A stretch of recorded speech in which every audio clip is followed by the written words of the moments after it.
Welcome to the Collective Genius Podcast, the show for real estate investors who are looking to scale.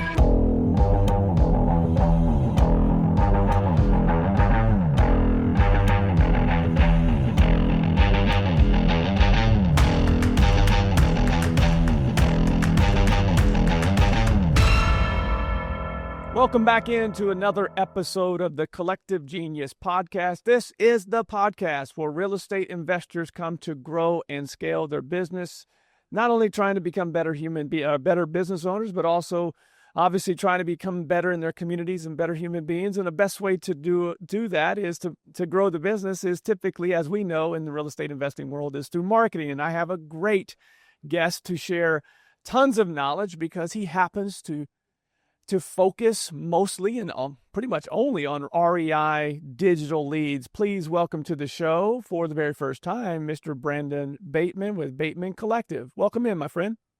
Hey, thank you, Leon. I'm excited to be here. Now, so before we get started, the audience needs to know that you just gave me permission to slap you if you get out of control, which, by the way, if you know Brandon, like him getting out of control is going to be hard to do. So I don't think we'll be doing any slapping on this show here today. He's joining us from his office. Brandon has been with CG now 5 years, I want to say, with Bateman Collective. It's been a while, longer probably than you realize. Came as a highly referred service providers. Those that are in the group understand that we have both real estate investors and those that serve real estate investors. And Brandon's been a longtime member of this community, helping our members and other real estate investors grow their businesses through digital leads. So that's an overview. Brandon, why don't you give everyone your elevator pitch of what you do? The easiest way I could say it is that there's all kinds of different marketing channels that you can use as a real estate investor. And I'm not biased towards one or the other. I just like marketing that works, right? Mm-hmm. But of course, we have what we're specialized in as a company. And that's specifically the channels that we've been able to find success with online for finding real estate investors. So there's a few there. There's Google PPC. It's probably what we're most well known for. The other side of that coin, organic through SEO, we do a lot of, and also social ads as well. So as it relates to online marketing for real estate investment, there's a whole bunch of, shiny objects that kind of pop up from time to time in that space. But those are really the big three pillars of our strategy typically for clients. And the whole game is let's figure out how to build the whole online presence in such a way that we're generating a lot of leads that are the right kind of leads that turn into deals, right? That's probably the biggest differentiator between us and just your average digital marketing agency is how much effort we put into that last part of finding the right kind of motivated sellers online. We here at the Collective Genius like to pride ourselves on finding the right service providers within this to bring into this community as well. And one of the best ways for us to start that process is generally by one of our members saying, you need to talk to this individual. They've helped me tremendously. And I think they will help other members in the group. That's the go-giving mentality of this community. You have been from day one, you understood that coming into a community like this, we're no pitch zone. We want people to come in and add value. And obviously, if you add value, other people will just say, hey, I don't want to do that myself. I want you. You're the expert. You do it. And so it's a natural relationship. What I love about you from day one, Brandon, is that every presentation you've ever done has been, here's how to be successful with digital ads. You can use me if you like. That's what we specialize in, specifically for REI. But if you want to do it on your own, I remember a presentation that you did was just like, hey, bring me your current campaigns that you're self-managing and let me see if I can potentially help you and advise you on those. You've always been that from day one. And I think sometimes people assume that just because there's a service provider in the group, that, they're going to try to sell me. That's something that you've done from day one. Was that always the approach that you took as a business owner? Yeah, I would say so because I'm not that, I've never everybody kind of has their own different strengths, right? And I actually really respect people who are like those loud people that can go out there and like with a ton of confidence and sell a bunch of people a bunch of stuff. And like that's honestly just it's never been me. I've always been focused on you create the value first. Even if you look at our whole business model, we invest way more into retaining our clients than we do into getting new clients, right? And that's the standard of like how we run the business. So I'd say our priority always has been let's build the right relationships with clients where they will stay with us for an extended period of time. We can get them good results, and that almost to me sounds obvious. I don't know why anybody does it any different way, but it's, everywhere in business, there's always those short-term pressures to, make extra sales this quarter, this month, whatever it is. And yeah, that's a tricky game to navigate for sure. Everyone has different paths to success. We prefer your model, one that this show is all about the entrepreneur journey, and just because, you are a marketing agency for real estate investors doesn't mean that you're not an entrepreneur and building a business and scaling a business. Your journey started with this. A lot of people come on this show and they were like, well, I spent X amount of time in corporate America, but you in college started, what became Bateman Collective. Well, first of all, how did you come to that? And then second, how did you graduate into REI specifically? So the way that it started for me, I've always been a really passionate learner. I personally think it's the number one skill of any marketer is you have to be really curious. And curiosity just comes with like wanting to understand things, wanting to know how they work. And when I was, so this journey for me starts when I was a sophomore in college, and I wanted to study marketing in college.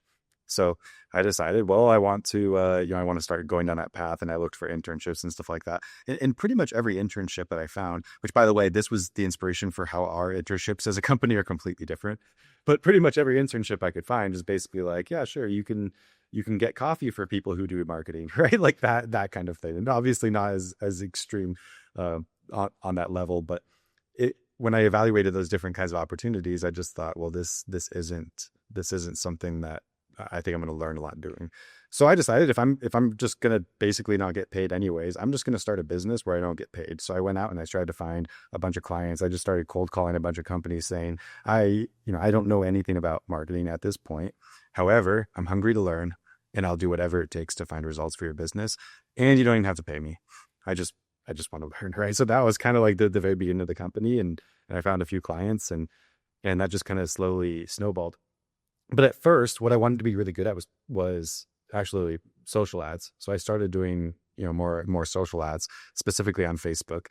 I ended up getting a referral to a real estate investment business, and so this guy, his name is Mark Stubler.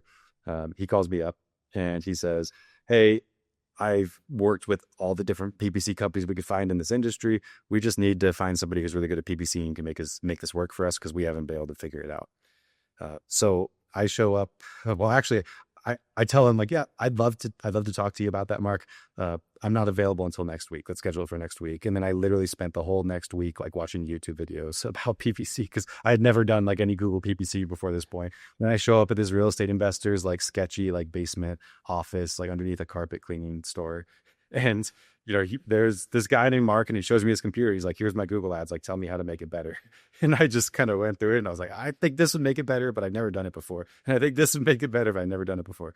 And anyways, several months later, he's like, "You're the guy. I'm going to work with you." And I didn't even realize at that point that the price I had quoted him was literally double what anybody else had quoted him, and I had zero experience, and everybody else had. Like there were agencies with significantly more experience. But he trusted me to do it. And they grew from like $200,000 from their online marketing to 1.4 million over the next 3 years at a 5x return, which was for them and like their type of market. It was enough to be their number one volume marketing channel, their number one lead quality marketing channel, the marketing channel that was getting the biggest deal spreads and the highest from an ROI standpoint, right? So it became an awesome channel for them. And then they just started sending me clients, and I was also doing work at this same time with other companies. I even worked with some companies spending millions of dollars a month on PPC. I started to become this expert that that knew a lot about this, because I just literally, it was all I did. Like, I'm just gonna be really, really good at this. That was kind of like my life's mission at this point. And one day, this is, I want to say this is right at the end of 2019. It could be at the end of 2020. I could be mixing my years up. Basically, I looked at the business. I saw we've got half of our clients in real estate investment, half of our clients not in real estate investment. I never tried at all, put any effort into building the real estate investment side. I decided it's time to go all in on real estate investment. I Googled around for the best real estate investing communities. I saw the Collective Genius. I signed up on a call with you, Leon, and I joined the CG community right then. And that was kind of like the first step that we took into real estate investment, to go all in on it. We shut off taking on any other clients and all that stuff. And that was kind of like the point where the business really started to grow. And over the past 5 years, it's just been doing that same thing. Like, I haven't done anything like astronomically cool in terms of doing different stuff, but we just gotten way, way better. When I joined CG, we had like 2 team members. At this point, we have more than 30. Our revenues have obviously grown pretty significantly. The number of clients we have, all that kind of stuff. CG was kind of the beginning of us doubling down on that and becoming a vendor that's really specific to the space. What a great story, man. Congratulations on what you've built. I obviously talked to you, 5 or 6 years ago, whenever it was now, and to where you were and to what you've become. Again, this is not just a show for real estate entrepreneurs. This is for all entrepreneurs. And to really hear how you started of saying, hey, I'll do this for free because I'm going to intern, I'm going to not get paid, and leading to one client, which, by the way, I had never met Mark before. Just met him for the very first time last week on a call just like this, which is full circle here. I knew that Cody and Mark was how you started in this space, just based upon my friendship with Steve and him telling me, but I had never met Mark on either in person or on a Zoom. And it's just how connected, this world is. And if it weren't for those two, we wouldn't more than likely be having this conversation. And maybe you don't go so specialized into real estate investing. What was it about? I know I think I know the answer, but I'd love to hear your side of it. What was it about this niche that you said, I'm going to double down on this and triple down? Okay. I have the answer that makes me look good and the answer of what actually happened. I'm more than happy to share both. Please. So let's start with what actually happened. And then we'll talk about like how in hindsight, it was smart for a lot more reasons than the actual data I had at the time making the decision. So what actually happened was I'm this brand new entrepreneur. I'm a PPC expert, but I don't know anything about hiring people, managing teams, scaling a company, any of that stuff. So what'd you say? It's the book. It's the E-Myth. You knew how to do the thing, but you didn't know how to build the thing business. Ironically, that is a book that I read right around this time in my life that actually changed a lot of things that I did. So yeah, 100% fantastic book. If anybody else is like that expert technician, that doesn't really need to be that expert technician for what they're trying to build next. But for me, I just could not scale capacity. And it got to the point where I had a waiting list for clients. That waiting list for clients included companies that had across all kinds of industries. It also included a lot of real estate investment companies. And when I looked at that waiting list for clients, I said, well, I can onboard probably 5 of these real estate investment companies with the same amount of work for every one non-real estate investment company that I onboard, where I'm creating everything like from scratch, reinventing the wheel every single time, all that kind of stuff. So for me, what it really came down to is I have a waiting list and I just got to double down on one side of this waiting list. Now, in hindsight, if I'm going to give you like the example of what actually was really smart about that, what I did not realize is really, really special about real estate investing at that time.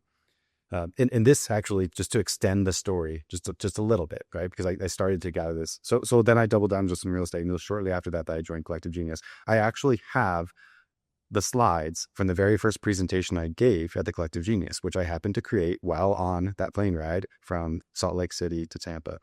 One of those slides says, "My vision for Bateman Collective."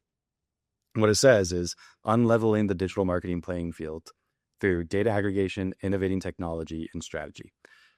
And what that really roots down to is that's when I realized the opportunity that stood in front of me with the real estate investment niche, because real estate investors are naturally a business that has a very low volume of clients, because you can have a pretty solid, like as you and I know, we know a lot of real estate investors with really, really solid businesses that might only work with 10 or 20 customers each month. And in working with those 10 or 20 customers each month, those 10 or 20 deals that they're doing, they will probably have a small fraction of that from any one given marketing channel, right? So you have this situation where we're producing these deals that are really, really high value, but hard to come by. What does that create? It naturally creates data sparsity. Data sparsity is basically the inability for a marketer to do their job. The inability for a marketer to do their job is basically, my job is to be data-driven in deciding how to optimize these marketing campaigns, but I'm doing that with just a teeny bit of data coming in, telling me what's working. So I'm targeting 1,000 keywords and I'm getting 2 deals a month. How am I supposed to know which keywords are the best, right? It's not super easy to know, because it's very plausible that any one of those 1,000 keywords could be performing plenty well, but you didn't get a deal from it yet, right? So that introduces like the issue that real estate investors have, which is data sparsity. That's why part of this vision is data aggregation. So kind of what we chose to do is double down on real estate investment and become a data aggregator of online marketing. Just like how you work with a different like a data company that can predict which, like there's several in CG, like 80/20 on Pantic. So just like you work with those kinds of companies and they use all the data they have to predict who's going to sell their house, and you can figure out the right people to target next with whatever your direct mail or cold calling is. Similarly, digital marketing has a data advantage. It just all works differently because it's all online data. So basically what I discovered at that point is the digital marketing playing field, it's a level field. And what I mean by that is, I don't know if you've ever like taken an economics class. Like I took an economics class like way back when I was in college. And probably the most disappointing thing that I ever learned in economics class was that supply and demand will work together such that businesses don't make profit. Right? Because the equilibrium price is basically where everybody's like, okay, well, I guess we'll barely stay in business, but we're not making good money here, right? So it kind of created this mindset for me that like every business is just kind of like barreling into the ground eventually. Just with the economic forces, that's what naturally happens. But then what they don't teach you in like your intro to economics class is that in the real world, there's competitive advantages, right? There's not exactly a level playing field. So if a company is going to have abnormal success in digital marketing and they're going to actually be data driven with how they're doing their marketing, it must be true they have more data and they have higher quality data. And that can be a sustainable competitive advantage over a long time. So what we started with Cody and Mark, like back in the day, has evolved so much to where now it's this whole like data aggregation engine that allows us to look at things and optimize them. And we have the largest data set that exists in the industry of predictive data that basically says if there's a person searching on Google right now, based on all these different factors that could be true about them and exactly what they're typing into Google, what's the percentage likelihood that that's going to be somebody whose house you're going to buy? And then accordingly targets all the right people and bids the right amount of money to find those people so that we can actually get the best return on investment in marketing dollars. So that's kind of like how the vision of the company transformed in what we are today. And literally came from the plane flight to that collective genius. And then I presented, this is what we're going to do. And it's just been like the past 5 years, it's just been executing on that vision and leveling it up every year. So 2 things I took from that. Well, 3 actually. Number 1, for the listeners, you can tell Brandon is super smart. Number 2, you can also, the next time that you're on a plane as an entrepreneur, just don't open the airline's app to watch a movie. Actually work on a presentation that may change your business trajectory forever. And then number 3, I think there's many factors why we have different tiers. There's levels to all businesses. We have multiple tiers for that very reason. It took us some time to get there, but over 15 years, we really truly realized that you got to meet people where they're at and maybe just a little bit above where they're at in order for them to have scalable, responsible scaling is what I like to call it.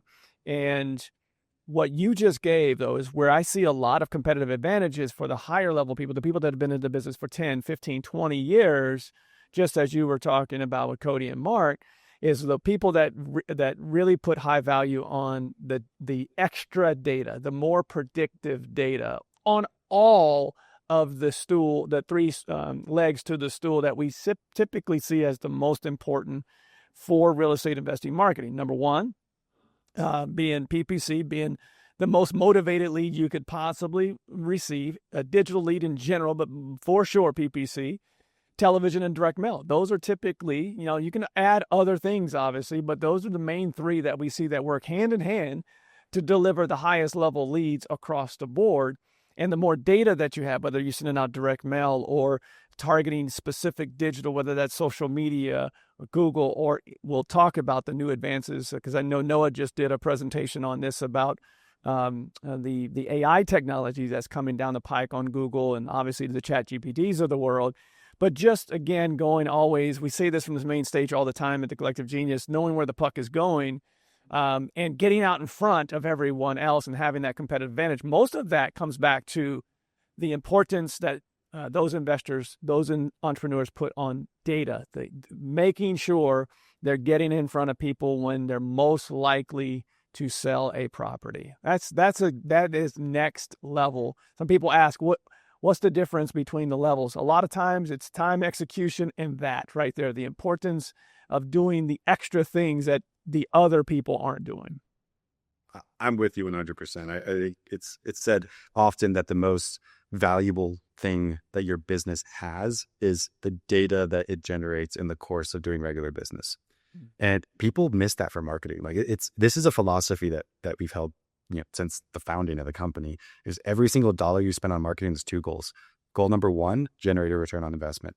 Goal number two, learn something so that tomorrow you can generate a better return on investment. And so many people I see focusing on number one, very few people I see focusing on number two. In fact, it's something that we measure. The thing we measure, how many dollars did we spend that was not on a split test? The correct answer, 0. We're always testing every little piece of things. And we legitimately have not spent a single dollar not on a split test of some type over the past 5 years, because it's part of what we do as a company, is just always advancing, always spending, a little bit on. And that doesn't mean you're always like testing completely experimental out there things that have no chance of success. Sometimes those are more minor tweaks where we're pretty confident both sides of this are going to work. And one of them might be working better, one of them might be working worse, but we're never going to, like, for example, in Google Ads, you for like different themes of keywords, you'd be writing ads, and you could have like multiple different ads.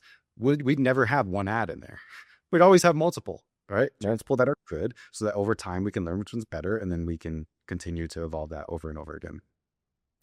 Those ads that speak to that person's specific need at that given time are more likely to deliver a phone call or a lead to that particular person. Specifically, if I have an issue where I just inherited a house, I live in Utah, but my house that I inherited is here in Tampa, I'm more likely to click on that ad and click through and stay and read more and make a phone call to a home seller or to a home buyer that specifically says, did you recently inherit a home? Because that was a keyword search that I put in. No different than direct mail as well, right? If your outreach is to someone that's in pre-foreclosure and it's talking about inheriting a home, it's probably not going to convert.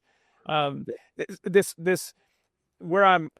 like to summarize some of this with, Brandon, I often get real estate investors that are a little closed-minded to what other entrepreneurs do. And what you just said there made me, and I was shaking my head as you were saying up and down, just agreeing with you. How you run your business is it can run hand in hand with how a real estate investor is growing their business. I mean, almost everything you said there, split testing, always making sure that you're making decisions on the best return. The split testing to make sure that you're not just spending dollars and wasting dollars. There's just so many things that happen there that I encourage entrepreneurs to be open.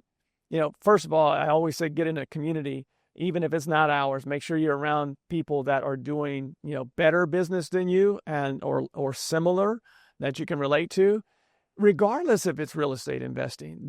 What you just gave, Brandon, is is gold for other real estate, for other businesses and entrepreneurs in general. So that leads me to my next question, which is, there are a couple things there that you said that real estate investors specifically could work on. What do you see? I mean, you work with a ton of people across the United States and have for a very long time. What's the most common mistake you see with digital lead strategies? That's a really good question. And honestly, it's one that I kind of half like answering, because the reality is some of the biggest mistakes we see and the most common mistakes we see are just really dumb stuff that's not actually that fun to talk about, because we have so much really cool stuff we do. But a lot of the mistakes that people are making really come down to just the basics, the simple things required to make sure that you're successful. I'll just give a couple examples of some of the most common errors. Like the number of people that come to us with PPC campaigns that aren't working, that have just massive targeting issues in their campaigns and stuff like that, is just absurd. The kind of thing where it's like a very black and white, easy thing. Click fraud is really big in the industry. Lots of people getting a lot of spam and stuff from click fraud, not knowing how to like accurately cut that stuff out. There and then simple campaign strategy stuff, and we could go as deep as we want to, like in those particular things, but there's a lot of potential mistakes that you can make. Like one of them that's really common is overbidding, and basically in Google Ads, if you underbid compared to where you need to on a keyword, what's going to happen is you're not going to spend your whole budget. What happens when you don't spend your budget? There's alarm bells going off, right? The agency knows, oh shoot, Leon's going to realize that he's under budget, so they're trying to fix it. If they don't fix it, Leon's going to come to them angry. Like, come on, incompetent marketers, all I told you to do was spend 10 grand a month and you spent 6 grand. How hard could it be to spend 10 grand, right? Mm-hmm. So very visible to the client, to the agency. We know there's a problem. Like, we try to avoid that kind of stuff. The opposite, though, is if you're overbidding. Overbidding means you have a higher cost per lead than you should have had. And if you're overbidding, does the client notice? No, not usually, because they don't know when they get their cost per lead and it's $300 or whatever. They don't know that it could have been $275 because they don't understand how that data works. And there's actually metrics in Google that show you exactly, like down to the penny, are you over or under bidding, and where would you have to bid? And in all of it, it's not like Google makes it easy. This is in fact something that 99% of PPC marketers don't understand, because you have to understand how to use the metrics to tell the story, to understand why you're getting the results that you're getting. But with certain formulas that we've developed, and we have a system for calculating these things, you can understand to the penny, like, are you overbidding or are you underbidding? And we see in like 90% of accounts that we look at, overbidding is there. And it's just because nobody notices that it's happening. The agency doesn't have any red flags. They don't churn clients because they're overbidding. But we see so many companies that come to us where literally they could change nothing else other than just adjusting their bids a little bit, and they could save 10% of their marketing budget, which when you look at agencies being usually like 15% of your marketing budget, like an agency can literally like pay for 2/3 of themselves by knowing something simple like that. Like, how do we bid properly? So that's just one example, and I could give literally dozens, but a lot of it comes down to just the basic ad management stuff. Beyond that, of course, there's all kinds of things that as a company you have to do to make sure you're monetizing really well. And a lot of that is the kind of stuff that you'll learn at CG, right? Just what are other real estate investors doing to make sure that they're competitive, that they're making the most money from their leads that they can, so that you're a lot of the investors at CG that I know are the kind of investors where you look at a cost per lead and they'd say, oh, that's awesome, I do that all day long. Meanwhile, everybody else outside that doesn't have as strong of a business model looks at that and says, I can't even be profitable doing that. Because these investors understand how to close at a higher percentage. They understand how to make the most money from each of those deals, all that kind of stuff. So that's the other portion of it that we see as an agency, is there's all kinds of real estate investment businesses out there. And sometimes we can produce the same results for one versus the other. And one of them's printing money, the other one's losing money. And a lot of it comes down to the business model. One thing you cannot control is someone's operation on the other side. There's the two sides, right? You're running the campaign as a business on your side, and then you have to hope that the business owner that you're serving these leads up for, that they're closing them and also doing best practices, which leads me to my next question. as someone that spent 11 years in print and digital marketing, advertising specifically, I tried to always, once I became a manager, train my salespeople, and always was trained to set proper expectations on the client side of not only here's what you should expect, but also here's what I expect as someone that will deliver you leads. How much coaching do you guys do on an onboarding with an operator to say, look, these are the Glengarry leads. These are the most precious leads in all of real estate investing, as you know, in our space. There's no more motivated lead than a PPC lead. They are raising their hand and say, I am wanting to sell and I need somebody to buy this house. How much coaching do you do on an onboarding? Yeah, I want to share with you a story first. This is a story actually with a CG member, and then we can talk about some of the specifics of what we do, what we don't do, what we're good at, what we're not good at. I can tell you this is a story from somebody. I can't remember if I met them at CG or not. I know they're a CG member, and this is probably 3 years ago at this point. This client onboards with us. They spend 10 grand a month on PPC. They get 4 months in, they're 40 grand in the hole. They have 0 deals. And as you can imagine, they come to me saying something along the lines of, what the heck? Where are my deals? Right? That's the clean version. Yeah, that's the clean version, right? So, and I'm looking at it like, what the heck? Where are their deals? Right? So I'm trying to figure out what's going on here.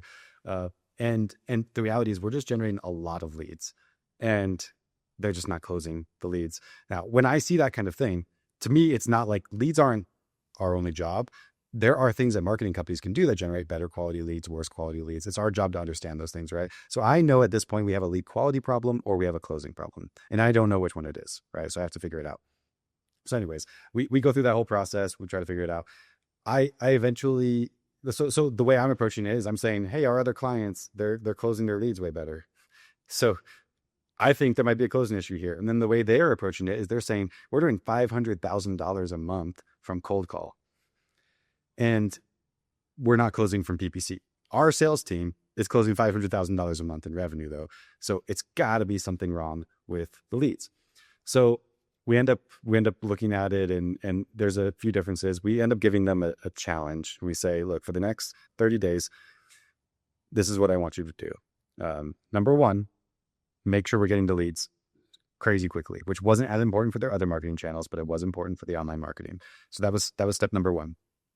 Number two, we need to make sure we are assuming motivation with the leads, as opposed to what typically happens with marketing channels where you assume the lead is unmotivated until you can prove that it is motivated. But we said your qualification criteria that you have for these leads, I want you to basically completely remove that. And if this is a person who has a house that they're willing to sell, go on the appointment. And that's it. So they did it for 30 days. They ended up doing it for 4 months. Over those next 4 months, they generated 17 deals from PPC. They closed over $500,000 in revenue. The number of leads was almost identical over those 4 months to the prior 4 months. And what it came down to, and the other interesting thing is they were closing on their cold call leads. They were closing roughly 20% from appointment to contract on their PPC. And that was with them qualifying for 2 pillars of motivation. On their PPC leads, qualifying for 0 pillars of motivation, they close 20% appointment to contract. Right? So it showed that there was other inherent motivation there along with those leads. Right? So these are like the examples of the stories that we go through where we realize, dang, this actually matters. There's differences. There's a possibility to have a sales team that's working on a really high level that just isn't working on a high level for this type of lead because they're not familiar with this type of lead. So we've tried to do the best we can to like help our clients with this. And we've taken a few different approaches. Number one, what we do is we have all the data of how our clients close. We know our clients that are closing the best, and we know our clients that are closing the worst, adjusted for the kind of digital marketing strategy they have. What we did is we interviewed the founders of the company. We interviewed the teams. We looked at the specific processes that were being used for our top 10% of clients. And then we did the same for our bottom 50% of clients. And we looked at the things that the top 10% of clients have in common that the bottom 50% do not. We put all that information in a course so that every one of our clients at onboards can go through that course. They can learn those things. The other thing that we do that's really powerful is we recognize everybody wants to look at marketing. They just want to say, how many dollars do I put in? How many dollars do I get out? Like it's a vending machine. The reality is that how many dollars you get out for how many dollars you put in comes down to a lot of other metrics. These are the kind of metrics where a business owner would look at it and say, oh, but I don't care about that because that's not deals, that's not revenue, right? Like nobody cares about their cost per lead until it's like a step along the way to figuring out how do we generate the return on investment we want. So we've identified 13 steps that leads have to go through, or that dollars have to go through to turn into leads, to turn into opportunities, to turn into contracts, to turn into deals, to turn into revenue. And all those 13 steps are laid out. And we've aggregated the data across all of our clients of exactly at what rate do we convert from one step to the next. How do we convert dollars into impressions on ads, impressions into clicks, clicks into leads, leads into net leads, etc., all the way down through 13 steps to revenue. And what happens when we gather all that data for this exact marketing strategy across all these clients is then we can put side by side with that data, the data that our client in a particular market is generating. And it starts to become apparent when you can actually have a benchmark to compare to. We can see parts in the funnel that are breaking down. So the game is how we find at each point in the funnel that is breaking down, how do we get more and more people to the next stage? And some of those stages are very much under our control as the marketers, right? The difference between gross leads and net leads is very much under our control. The rate at which contacted leads are being qualified into opportunities are very much under our control, right? So there's a number that are very much under our control, and there's a number that are very much under our client's control. So what we do is we understand for each one of the metrics that could be off, what are the things that could be influencing it, what are other things other clients have done to fix it. And through this process of basically being able to benchmark the data in a really clean way, I just had somebody a couple of weeks ago come to me and say, actually, through working with Bateman Collective, I've gotten better return on investment from my other marketing channels because you guys were able to give me the data to understand the gaps in my sales process that I just could not understand through any other marketing channels because I didn't have a good apples to apples comparison of how my sales team was doing compared to the average. So this is what we do with our clients at the beginning when we set the expectations is we basically use all this data to reverse engineer. We want to get to this destination. We know that what we're going for is this 4x return on investment, for example, over this 6 months. If we're going to get there, how many deals are we going to need? How many contracts are we going to need? For that number of contracts, how many offers do we have to send? How many appointments? How many opportunities? How many contacted sellers? How many net leads? How many gross leads? How many clicks? How many impressions? How much ad spend? We can lay it all out so that we know what to expect. They know what to expect. And then as we're trending along the way, we know where we're falling short and where we're doing a really good job. And that's what we found to be most appropriate. We found that real estate investors are actually really, really good. And this is entrepreneurs in general. We're good at solving problems. Where we run into continued repeated issues in our business is that we solve the wrong problem. We look at it, we say, my return on investment's bad. It must be my cost per lead. And we try to fix the cost per lead. Meanwhile, your cost per lead is great. And the real problem is your gross lead to net lead ratio or something like that, right? So we put so much effort into finding the right problems. We find that our clients are really good at solving the problem if we can help them identify what it is. The identification there, data-driven decisions, but specifically identifying the data, it made me think of like an analogy or comparison to a vehicle, right? It's like in some cases you may change out the oil when the oil was just fine, thinking that would solve the problem.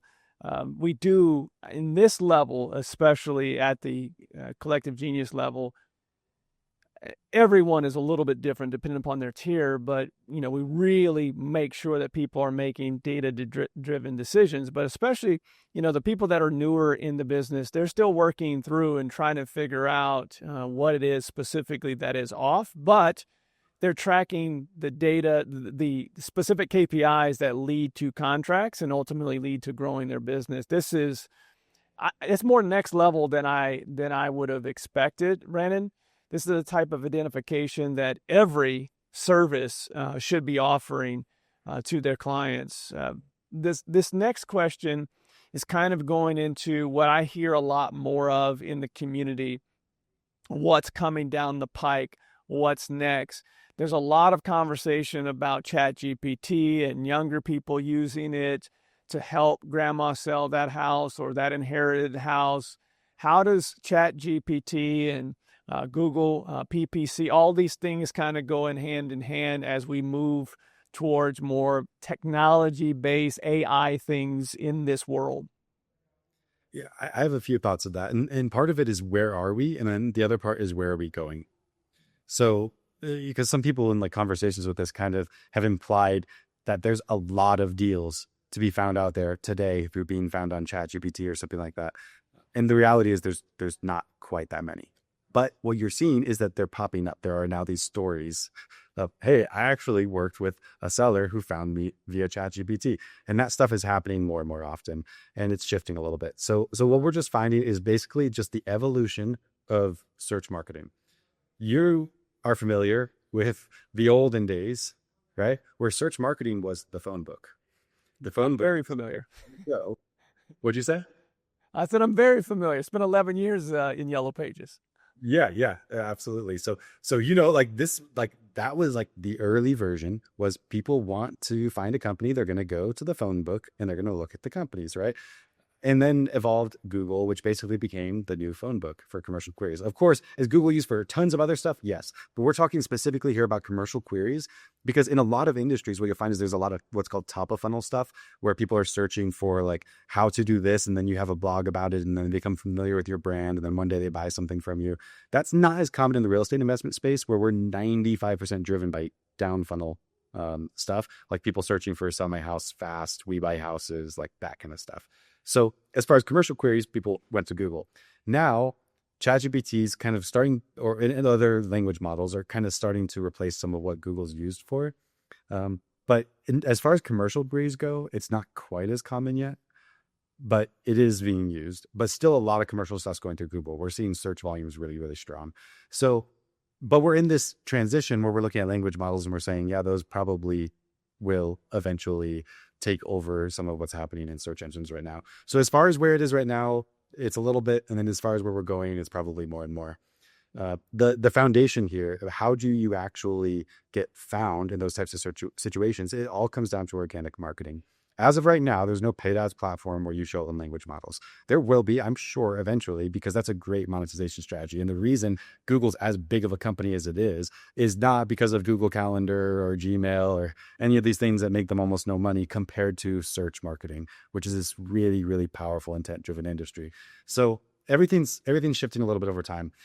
What do you do today to benefit and then also to prepare for tomorrow? Let me tell you about a survey that we just did of real estate investors nationwide. We actually partnered with you guys to get a lot of survey data from your community, as well as from our own clients, as well as from other communities, other places, everywhere.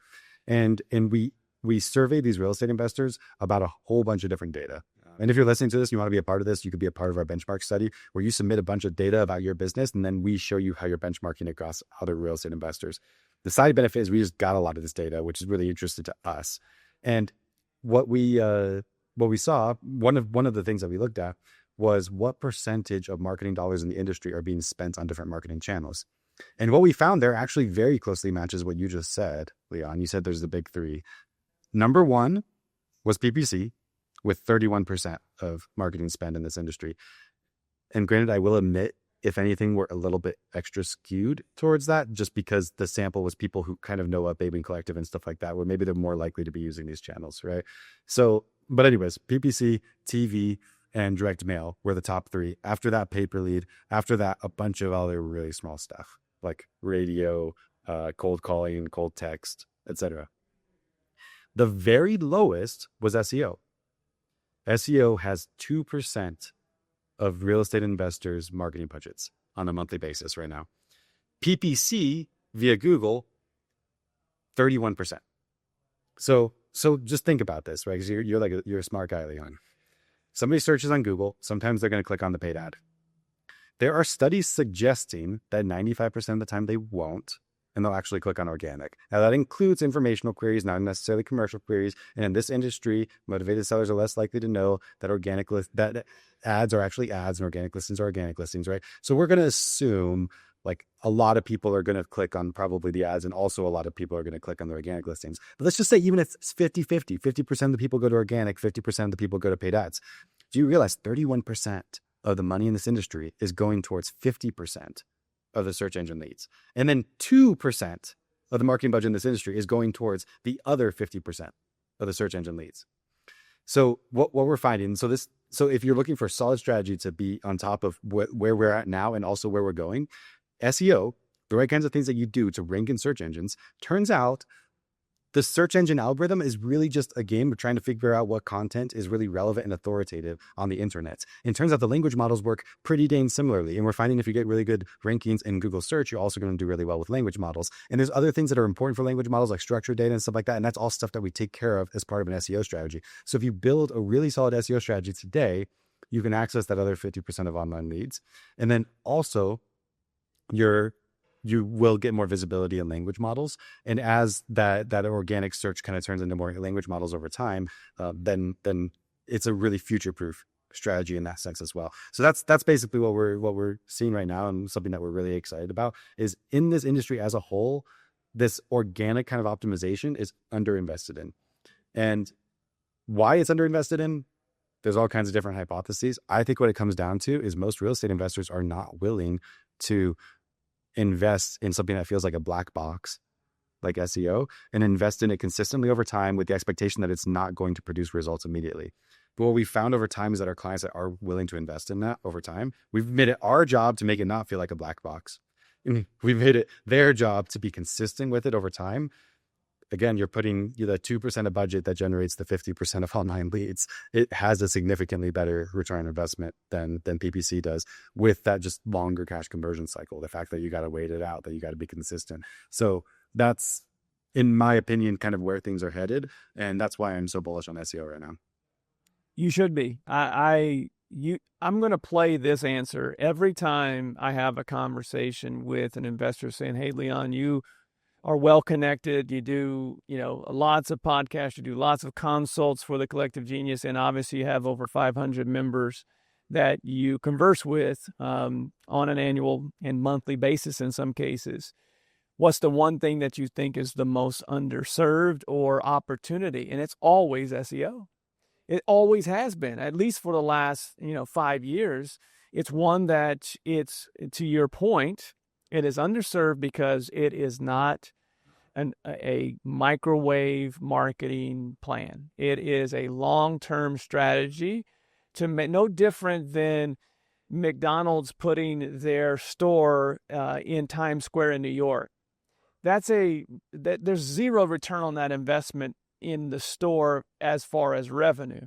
But having that, being on that street, just the branding alone that comes with that is a long-term play that they know will pay off beyond the losses potentially that they may have to absorb over the first 6 months. And the reality is, this well, most SEO companies can get on a lot of keyword searches and geo modifiers, can get them ranked pretty high within a 6-month time frame.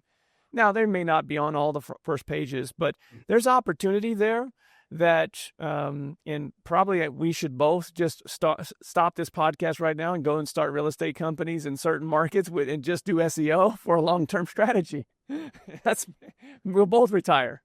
Yeah, there is a ton of opportunity through SEO, because you're talking about the lead quality that you get through PPC, but at a significantly lower lead cost, where you actually have an asset over time. Because that's the difference. Like most marketing channels, they're like a light switch. You turn it on, you turn it off. Like PPC, right. You turn it on, you're getting leads. You turn it off, you stop getting leads. SEO, you turn it on, and it feels like nothing happens. And then you just sit and you wait, and eventually like these leads start trickling in over time. And then, but the thing is, you turn it off and then the leads still come in, and eventually they'll trail off if you're not continually investing and keeping your SEO like tip top shape. But what people don't realize about SEO is it's such a hard thing to measure return on investment on, because you'd have to technically do an SEO campaign and then see how many leads you get perpetually until the end of time to know what it's like. It's very much like SEO is the rental property and PPC is like the wholesale. Right? If you're going to invest in a rental property, are you going to have more money in your pocket tomorrow than you do today? Probably not. But would your net worth go up? Very likely, right? But the thing is, PPC has just a little bit of equity, direct mail a little bit of equity, TV a little bit of equity, and SEO actually creates a massive amount of equity in itself as an asset, as a marketing, as a marketing strategy. So it's a completely different mindset, right? You have to be thinking you're building a continual stream of leads. You're not just paying the money you paid this month for the leads that you got this month. If you take nothing else from this podcast, leave with the the last stats that Brandon gave, which is 50%. If we're to assume that 50% of the traffic goes to PPC and paid, and the other 50% goes to SEO, if we're to assume that, and we know that currently 2% of the money, based upon the study that you did with high-level real estate investors in this space, you clearly know there's an opportunity there to do both, right? They work hand in hand, just like the three-legged stool that we talked about earlier. Add a fourth leg to that stool if you haven't committed to that channel already. You talked about a couple things that you were excited about there, Brandon. Is there anything new that we should expect coming down the pike from Bateman Collective? Oh, it's always a changing game. Like, we're always making like these little adjustments. We've recently just made a significantly larger investment in our product, in our testing infrastructure and stuff like that. Like, we're trying to make a lot of the right kind of moves that will scale us to the level like 4 times our revenue, right? So we're building like a lot of that. So we're building a lot of that infrastructure now, which I think will benefit our clients a lot. But yeah, a lot of it, here's the thing, and I'll be really clear about this. I think far too many people are focused on like doing new things.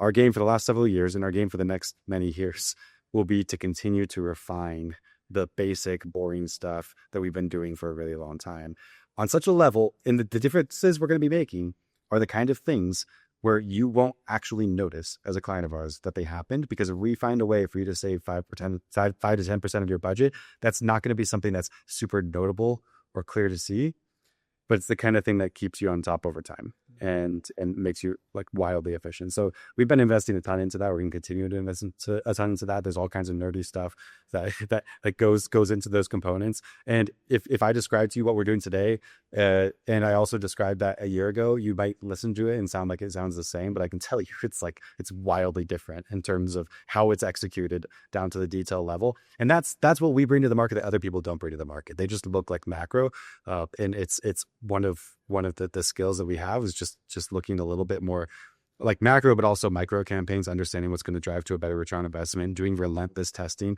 and just doing that same boring work of getting better and better and better at this every single day until we get the best results for our clients years down the road.